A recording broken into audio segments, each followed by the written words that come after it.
David Seven, a.k.a. Diz, and this is The Force Always. Welcome to the show. This is once again The Force Always. Let's get into this show. Later on in the show, in the review section, yet again, another Book of Boba Fett review that's on Disney Plus. That's the Book of Boba Fett. Well, we think it's the Book of Boba Fett because this week's episode, I don't know if it's the Book of Boba Fett or I won't tell you right now, but there will be spoilers. Some spoilers will be in this particular episode of The Force Always about the episode 5 of the Book of Boba Fett later on in the show, so stick around for that. So pretty much the news for this time around is the Book of Boba Fett, and this is going to be a bit of a spoiler because it sort of says it in the title. So don't listen or watch me now if you don't want this spoiler. I'll give you a moment. And come back to me maybe after you watched it. Anyway, so the Book of Boba Fett episode 5 is called Return of the Mandalorium. And really, that is what we got. Anyway, so that's on Disney Plus. The review will be coming later on. I'm going to hold myself back with that one. But anyway, so that's the news. Plus, I thought I'd just add something. It sort of connects, actually. I've got another piece of news that I actually noticed a number of months ago, but it slipped my mind to really put it on air.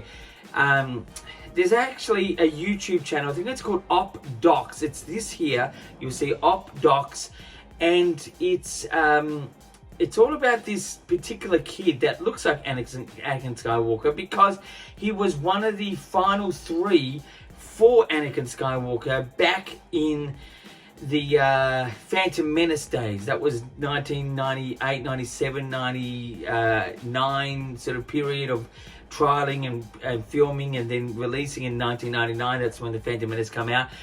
But yeah, so this particular episode shows you the downfall of yet another actor, but not so bad as some have been through, especially the actual Anakin, young Anakin that had ventured through life.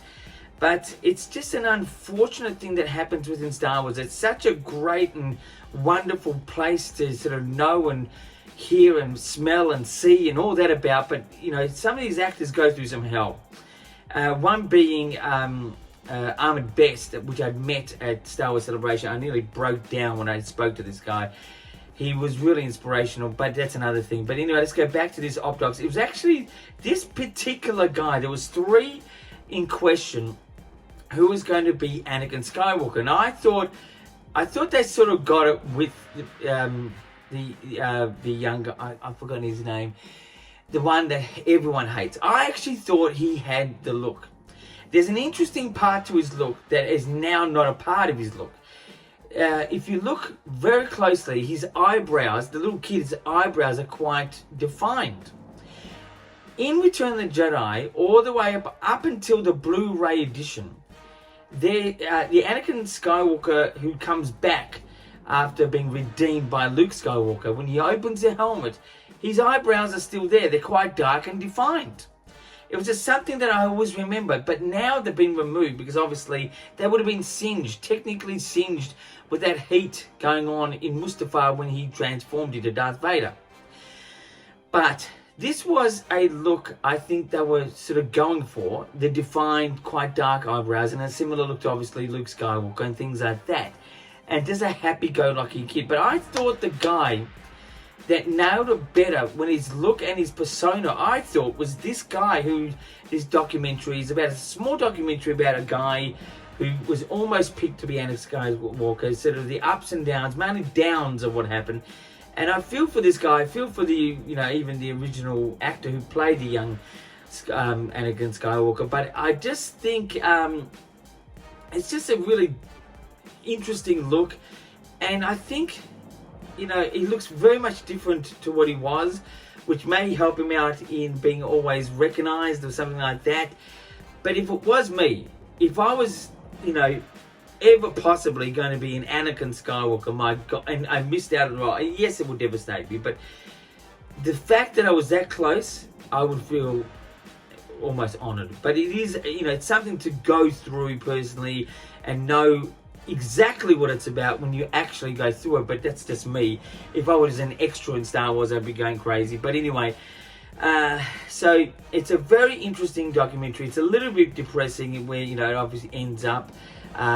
Nothing tragic, but just ends up. But just check it out. It's on YouTube. It's OpDocs, I think, OpDocs, with a dash in between that. And this is the sort of visual you should look for. It's very interesting. Anyway, and it connects to this particular episode of Book of Boba Fett because there's something in it, which I'll tell you in the review, that sort of connects that time period. But anyway, let's get into the views. Views is all about my Star Wars ideas or stories. Any part of the galaxy, whatever it is, when, where, whatever, just a story idea. And because I'm going to relate to this week's episode of the Book of Boba Fett, there was a bit of Phantom Menace about this particular episode. So my view is that would a story connecting to that time period, the Phantom Menace, work? The only connecting story that would work, that I would write, that I would do, or has been written technically, it's not my complete idea, but what I would push, as I've said many times, and I'm sure hardcore Star Wars fans out there would really want this, other than a psychotic Darth Vader film, is the story of Darth Plagueis the Wise. That was his ending period in that transitional part there. That he was still in vicinity of that time period during the Phantom Menace, episode 1 time period. When he actually died, whether it was after, during, before, not before, but during or after, we don't exactly know. But that is the only story that would work in that time period. That would be highly interesting because it's very psychological and it would be very dark and interesting. I think any other aspects to ways of life at that time period, simply from its look, and so it wouldn't be that interesting. I think there's more interest in that sort of original trilogy period because it's got that great youth future feel as George Lucas pushed at that time period onwards. I think that's where stories become interesting simply from a look, not fan service, but just that look. Anyway, so that's the only story I think that would work in that time period, and I would love to create a story about Darth Plagueis the Wise in that time period, probably just before that Phantom Menace period. Anyway, that's my story idea that it's sort of been used by someone else who created Darth Plagueis and the story of Darth Plagueis, but that would be the story I would choose to put out and just really get detailed about. But anyway, that's my views for this time around. Let's get into reviews. It is Disney Plus's Book of Boba Fett, Episode 5 or Chapter 5, Return of the Mandalorian.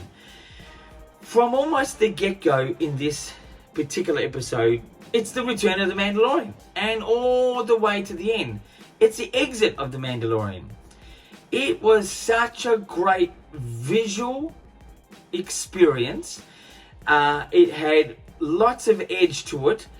It had really great ideas. The only thing I thought was a little bit too long was the creation of this ship that was an old school Naboo ship. That's why the Phantom Menace was sort of a bit of a feel in this particular episode. I thought they spent a bit too much time on that, a little bit too much slapstick around there. It really didn't push the story forward. It was just sort of buying time, to be honest. But I really liked the whole, you saw the the surprise of the Mandalorian, then you saw the surprise of the Darksaber, and then the whole look of that area, and the conversations, the story building from that point was really good. And the way the episode ended sort of leads you into, what's it going to happen? Are we going to see the little green guy again? I don't mean Yoda. I mean Grogu. I mean the baby Yoda as we know it. It sort of leads into that at the end of this particular episode. I just think the story was much more interesting. Look, really, this was a Mandalorian episode or chapter. It really wasn't Book of Boba Fett, besides the very start and the very end. But it was definitely intriguing. It's building up something. That's why they took a lot of the time. And obviously, I think, look, this is a bit of a theory. I think what's going to happen is we're going to see Grogu in the end episode and become the savior, almost like Luke Skywalker was in the season 2 finale of The Mandalorian. I think Grogu is going to be the one that rescues the Mandalorian or Boba Fett or both or something like that in the last episode. I think the next episode is not going to be of the green guy, Grogu. I think there will be a bit more lead up, and I think there's only one more episode after that. But it was just, visually the way the camera moved, the way it was edited, and it was actually directed by Howard, the daughter of Howard, Dallas Howard. I can't remember her name. She's actually quite good. I think she creates interesting directorial story episodes of Mandalorian and Book of Boba Fett now, and I think I just think it was just such a nice paced story. The action was sort of great. It was a bit sluggish, the actual lightsaber fight, if you would call that, or black saber fight. It was a bit sluggish. It was nothing, sort of iconic about it, or sort of unique about it, or something that sort of gave a lot of depth to the story, besides the actual the black saber being very heavy and getting heavier. But it just had the look, it had the feel, it had the style. It sort of had a bit of the old, bit of the new with Star Wars, sort of from the Naboo ship to the obviously the Mandalorian period, and in a set in this time period now of after the Return of the Jedi. And it was a great combination. It was a bit sort of unfortunate, the actual Boba Fett wasn't in this episode properly. He sort of is, but he sort of isn't. And it sort of takes away from Boba Fett himself. Hopefully the fans or people just don't go, well, wait a minute, the successful thing here is Mandalorian over Boba Fett. I think the only thing that's happening with Boba Fett that we all still don't get yet, because it could be leading to something, is that he's become a good Samaritan for some reason. When he's, sort of like an evil bounty hunter. I don't know. There's no explanation to this yet. We need sort of some sort of understanding of why he's become a good Samaritan. I mean, he's obviously, almost died. Maybe that sort of brought him to light, but it's not really explained well for us to understand that this is the reason, and taking us on that journey. But this episode, which I have not given the score yet, I gave this episode a 9 out of 10. The point that it lost was that it just wasn't an in-depth type of story. It was a great world-building story. It really did keep you there. It was interesting. It was great to see the callback to Mandalorian and sort of introducing and connecting that universe. That's the most important here, that connecting the universe to something that can be related, and reason why where is Mandalorian, where is Boba Fett, all these people in this time period. It's a good idea to connect. But anyway, it's a 9 out of 10 for me. Episode 5. I think there's 2 more episodes. Again, in Australia, it's on a Wednesday night, about 6:30, 7 o'clock it drops. Check it out on the Disney Plus network. Anyway, so that's the my reviews for this time around. Let's get into the interviews. Interviews is 2 questions. I asked myself, for you guys out there, the first question is, what can Star Wars learn from this episode? I think Star Wars can learn that the success of this episode will definitely be because of the Mandalorian and how people have taken to the Mandalorian, and obviously Grogu or Baby Yoda. I think that is something that is being built, in a certain way, the character, and people have taken to that character. So he's sort of like the Boba Fett we know now, being a good Samaritan, but Boba Fett really is, a sinister bounty criminal type guy, and he's coming off as a Samaritan, which doesn't really gel well with us. But what Star Wars can learn is that keeping the character traits, even though it's repetitive, is actually a really good idea. That's my first question. Second question is, what can Star Wars not learn from this episode?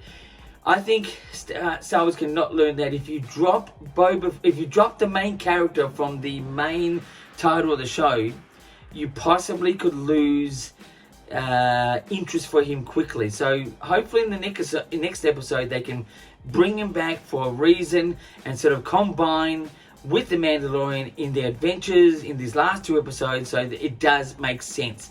I think dropping a character completely, and it was almost completely, I would say it's sort of contradicting what I'm saying, almost and completely, but it's only at the start you sort of get to hear and see him. But I think dropping the character completely is not the best thing to do. I think I would have added a little bit more in between there of Boba Fett somehow, just to sort of know that he's still out there and about. It was good to see his sidekick Fennec come along, which made a bit of sense, but it was just, hopefully it doesn't get lost. It's, that's what they can't. So Star Wars should not learn to drop characters completely, which is what the actual TV series is about. That's what I think anyway. So that's my second question to that. That's the show for this time around. You can contact me by YouTube, you can contact me by Instagram or Twitter, which is details are down below, as I say every single week. But until next week, my friends, keep rocking.